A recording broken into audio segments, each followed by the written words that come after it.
The first couple of weeks as acting fire chief of the Guam Fire Department were spent visiting the 12 fire stations on island.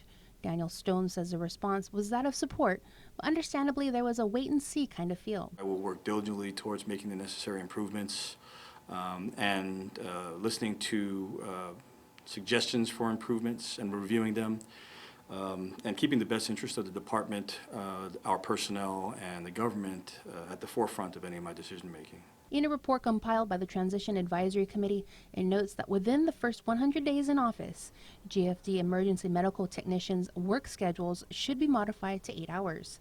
This is something that the acting fire chief did not recommend, but what he did recommend was creating standalone EMT positions, which is still very much a work in progress. He says that if they are able to identify a reliable funding source as well as qualified applicants, I foresee savings that could take place as soon as we fill that position.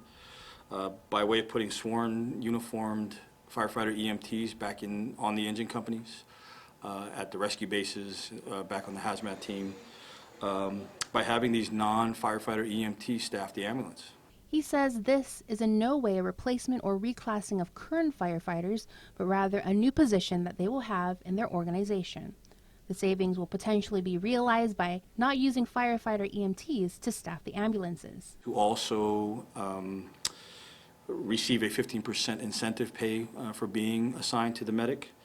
And the nice thing is it will provide us some flexibility should that non-firefighter EMT call in sick.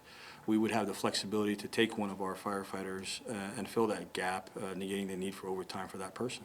Well aware of the projected shortfall for fiscal year 2019 since late last year, he maintains that GFD continues to provide quality service with the same level of professionalism and dedication despite financial constraints. It's taken planning and discipline, but our commitment to the public's safety and mission success is still the bedrock of the fire service culture. He says despite some challenges, he is comforted by the fact that he, along with the public safety community, have the support of the governor and lieutenant governor. As we have our meetings and provide our assessments and our needs, they've been very attentive and receptive. And that makes our jobs a little bit easier as far as knowing that we're at least being heard. Reporting for Guam's News Network, I'm Jonah Goncharfris.